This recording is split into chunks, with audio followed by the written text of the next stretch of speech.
In today's lesson, we will be looking at features of a text.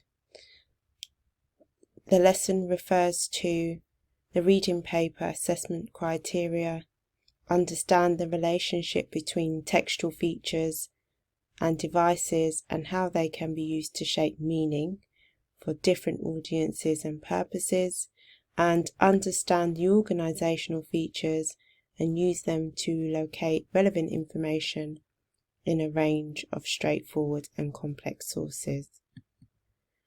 Features of a text fall into two categories. We have language features and organizational features. A text is presented through language and also structure. Language and organizational features are used by writers to convey a message. You need to be able to identify these features in your exams, and there are also other benefits. It helps you to improve your writing and your style of writing as well. In the next slides, you're going to see a glossary of language features and organizational features with examples.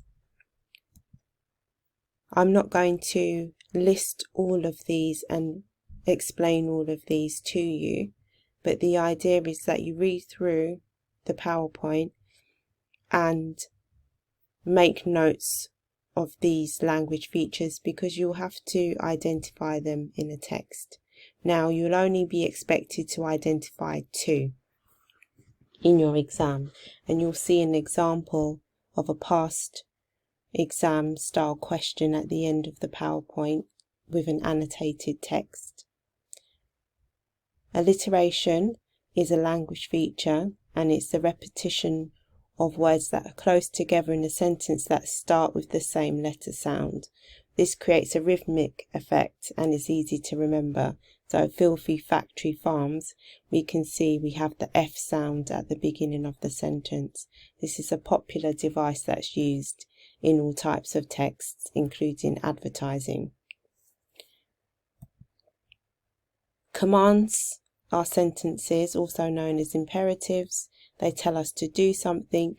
We see these types of sentences in instructive text. So, boil the rice, wash the rice, heat up the oven. This is examples of commands, but then there are also used in other style of texts as well.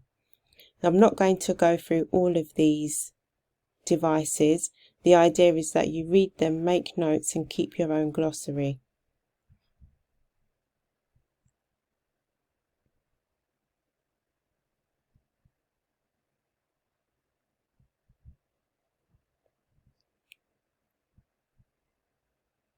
So I'm just going through the PowerPoint to give you an idea of what you're going to do at the end.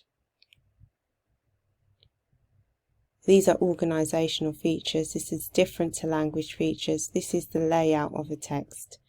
So we have headings, subheadings, paragraphs, etc. This allows us to understand what we're reading. For example, subheadings gives us more idea about what's in the paragraph below, so we can understand and move our way around the text and read in a clearer and easier way.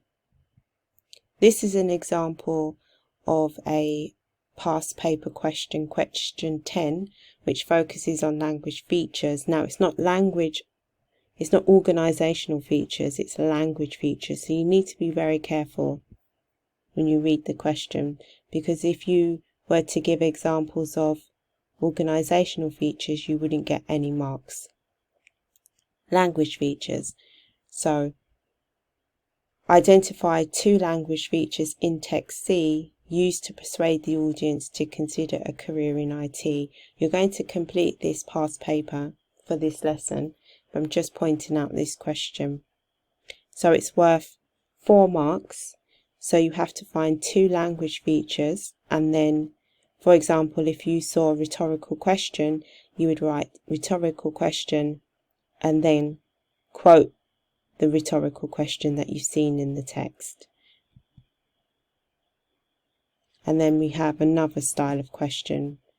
Again, two language features used to advise readers how to reduce device use.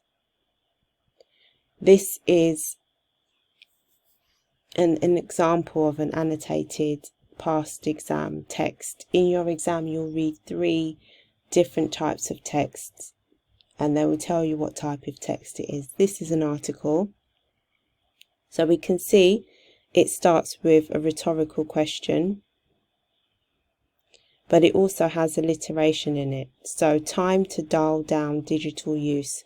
So down and digital and dial is an example of alliteration because it's the repetition of the D sound, but it's also a rhetorical question. Then we have a rhetorical question at the beginning of the article. Are you completely dependent on your screen?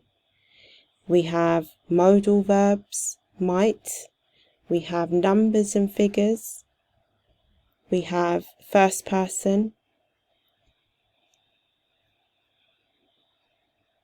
So we use them. So we is a first person pronoun. Direct address, you. Use of steps or stages. So first of all, then, finally. So these are called cohesive devices or linking devices, which take us through the writer's points in a step-by-step way, so it's easier for us to understand. We have repetition, no pain, no gain, so we have the repetition of the no. And then we also have an idiom as well. So these language devices are in your glossary, which is what I just went through. The second text is a transcript of a speech about working in IT. So again, it's been annotated. We have a direct address, which is talking directly to the reader using the pronoun you. Thank you for inviting me to your college. We have positive language, so love. So we can have positive and negative language as also a language device. Emotive language, which evokes a strong feeling in the reader. We've got hyperbole, which is a form of exaggeration, or it's the same as exaggeration. It's just another term. So exaggeration, constantly, it's not that obvious. Repetition of very, very. Rule of 3, interesting, challenging, rewarding, and again we've got numbers and statistics. So your task is to complete the past paper that I have emailed you and to work through all the questions. There are 15 questions on there. Question 10 you've already more or less got the answer to, but I want you to try and see if you can remember what to look for without looking at the answers that we've just shown you on the screen. If you have any questions, email me. I'll be around for your queries, and I'll see you next week, and I look forward to your email.